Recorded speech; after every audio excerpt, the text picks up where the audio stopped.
ფოთის მუნიციპალიტეტი უახლოეს მომავალში შესაძლოა ახალი ტურისტული ცენტრი გახდეს. მალთაყვაში ზღვის სანაპირო ზოლზე ბულვარის მშენებლობა კეთილმოწყობის სამუშაოების პირველი ეტაპი დასასრულს უახლოვდება.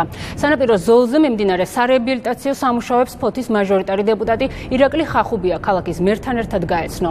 პროექტის მიხედვით მიმდინარე წელს განხორციელდა პლაჟთან მისასვლელი გზის რეაბილიტაციაც.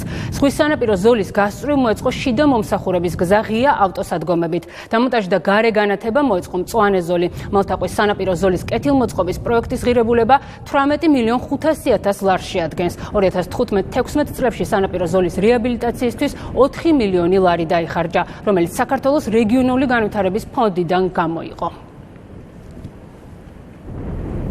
პირველი ეტაპი დასასრულს უახლოვდება.